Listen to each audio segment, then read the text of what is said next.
Top 7 bending powers that would be overpowered in the Avatar state. Number 7. Lightning Generation and Lightning Redirection. Technically 2 abilities, but can be utilized hand in hand within the firebending repertoire.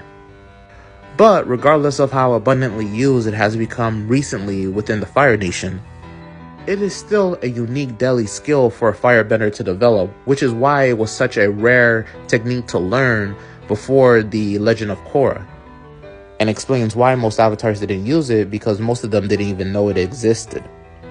But now imagine a fire avatar who gets taught in his firebending training not just how to redirect lightning, but to actually shoot it. Now imagine this avatar shooting lightning, but in the Avatar state. We all thought that lava bending was a sub-bending power of the Avatar, as they could bend both earth and fire, until it was clarified that it was actually a rare sub-bending ability of earthbenders.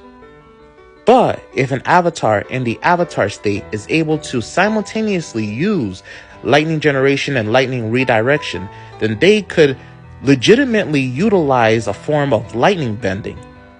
Then they would not only be able to generate powerful lightning storms, but to also bend and control the voltage, allowing them to be the most deadliest avatar that ever existed.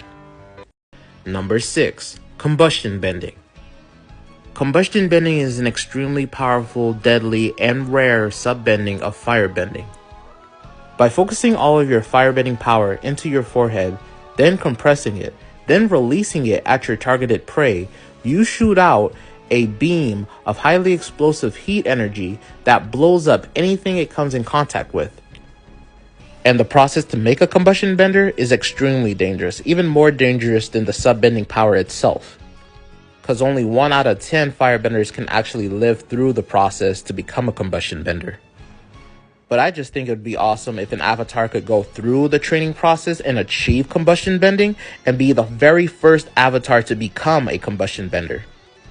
I mean, we all think it's cool with Aang with the arrow tattoos that glow each time he goes into the Avatar state. Well, imagine that, but with a combustion bender's third eye mark. Just because it's tied to a bender's chi, just like with the arrow tattoos. And an avatar using combustion bending, especially in the Avatar state, talk about the definition for overkill. They'll be able to blow up mountains, forests, completely evaporate lakes, and absolutely obliterate armies. I mean, I always joke around about Aang with his pacifist ideals turns into an absolute nuke when he goes into the Avatar state. Well, imagine him in the Avatar state with combustion bending. Nah, because he'll probably never use it in the Avatar state. But Korra or Kyoshi? They'll be so quick to pull that trigger. 1 Avatar state powered combustion bending from them, and an entire city could be wiped off the map.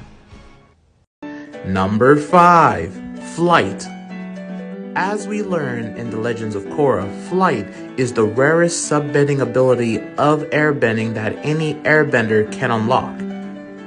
So rare, in fact, that only 2 airbenders in the entire history of the Avatar world ever unlocked the ability. And the reason why it's such a rare airbending ability is because you have to let go of all earthly possessions and sever all earthly ties to become as light as air, subsequently giving you the power to float endlessly, as Guru Lahima, the wisest airbender who ever lived and was the very first to unlock this rare ability of airbending, went 40 years without ever touching the ground. So imagine such a broken airbending ability but utilized by the Avatar in the Avatar state. I mean, any avatar in the Avatar state is like a Saiyan from Dragon Ball going Super Saiyan, but being able to fly without the need of propelling yourself through firebending or airbending, I mean, it is a sub-bending ability of air, but the fact that it doesn't take any of your stamina to use, and that it's like flipping it on and off, you can be flying or floating in a constant state, and that through the Avatar state, it could potentially be boosted, allowing you to fly as fast as you want, potentially hitting Mach speeds, would really add another level of broken to the already broken Avatar state. But as we know, no avatar could actually reach this power without abandoning the world, and they could never do so because their birthright duties is to keep the world in balance. But an Avatar fan could still dream. Number 4, metal bending. Now, Avatar Korra might have been the very first Avatar to be able to learn and utilize metal bending. So props to her for that, but I don't believe that she had a chance, at least none that we've seen, to be able to fully utilize metal bending in the Avatar state. Because as we Avatar fans know, the Avatar state is like a super booster. Any bending done through that is powered up by 100, maybe even 1,000. So what would metal bending in the Avatar state even look like then? Well, in the comics, it was shown that Avatar Aang was able to create a huge earth golem to fight against the giant ancient spirit of General Old Iron. And because those comics are canon, it just goes to show that the same could potentially be done with metal bending if there's enough amount of metal around to utilize for that purpose. And we all know that there is because of the abundance of cities in the Legend of Korra era, which are made predominantly with various metals, especially Zaofu, which is fully made out of metal. And with the advancements of mecha technology growing ever steadfast in the Avatar world, I truly believe that the Avatar after Korra will be able to utilize metal bending and the Avatar state to create a mecha of her own. Or maybe just a giant iron golem, since I don't think she'll be that smart to make it that intricate, but hey, if she is, bonus. And from the leaks of the new Avatar, it shows that she'll be missing a leg and will be using a metal one instead. So maybe she'll have it on and functioning through metal bending, who knows. Number 3, plant bending. Now the reason why this is so high is because the world is filled to the brim with vegetation and we haven't yet seen an Avatar plant bend. But if we did, and they were to do so in the Avatar state, it could be a problem. Hugh, one of the rare few plant benders from the swamps, proved how useful, versatile, and resourceful plant bending can be to a person. Especially if you know how to connect with plants to see through them, allowing you to be at one with the world in a matter of speaking. Basically allowing you to have senses on a whole nother level of seismic sense. And that's not all, because remember how Hugh was able to disguise himself as a giant swamp monster by covering himself with vines through plant bending to essentially create a giant plant body armor? Well, in the comics it's shown that the Avatar can virtually create a giant elemental golem body armor to fight against giant adversaries. So imagine if they were to do so through plant bending. I mean, turning an entire forest of vegetation into a huge plant armor, that would be ridiculous but awesome as AF.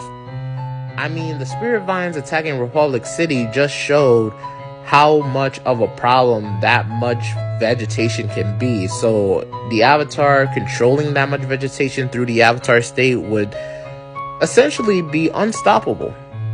Well, maybe not completely unstoppable, but an Avatar doing plant bending in the Avatar state would be on a whole nother level of a problem. Number 2, blood bending. Blood bending is the broken, forbidden sub-bending of water bending, which allows bloodbenders to bend the very blood inside a living person or creature, turning them essentially into a living meat puppet that bends to that bloodbender's will, with one of the very few things being able to counteract it being the Avatar going into the Avatar state. But imagine how broken an Avatar would be if they utilized bloodbending in the Avatar state. Now hold up.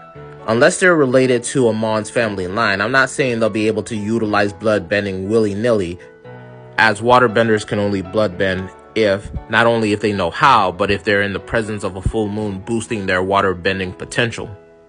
But who knows, maybe if they're in the Avatar state, they can boost their water bending powers enough for them to bloodbend even without the need of a full moon. But I'm just saying, powerful bloodbenders have been known to bend multiple people at a time, including those of powerful benders, enslaving all their bodies to their blood-bending power. And Amon, the most powerful bloodbender we've ever known, found a way to utilize his psychic bloodbending to damage chi flow within a person to permanently take away their ability to bend. With the only thing being able to counteract that is the Avatar utilizing energy bending to give back their bending. So I'm thinking an Avatar going into the Avatar state could probably bend an entire army's worth of benders to their will. And I'm just saying it would be an insanely savage premise if an Avatar went into the Avatar state to fully demolish an army of benders and then utilize bloodbending in the Avatar state to make them rise back up again and use them as a weapon against their very own nation. Number 1! Energy bending. Now, the only reason energy bending is the highest is because of the full untapped potential of it. Because true Avatar fans know that the Lion Turtles in Raava were the very reason for the Avatar's very existence, because the Lion Turtles gave the Avatar the ability to bend the 4 elements, while Raava allowed him to hold all 4 elements without dying, and would continue to pass on such great power through Avatar Wan's reincarnations. And because with energy bending, you can bend all sorts of energy, especially one within a person. And you can either utilize that to take away a person's bending, or potentially use it, like the Lion Turtles, to grant someone bending. And I'm not talking about giving back someone's bending power that was taken away. I'm talking about giving a non-bender who was born without the ability to bend, bending powers like Sokka, like Asami, like Ty Lee. Basically, all of these miraculous, badass non-benders who fans have always wanted to see what they could be capable of if they were just given the chance. And I'm just saying that the Avatar is capable of that. They just gotta figure out how, especially with the last Lion Turtle possibly going extinct. Boys and girls, I'm just here to tell you that energy bending is the most powerful bending power that the Avatar now has in their repertoire. And that the new Avatar after Korra is definitely gonna need it in this new Seven Haven era.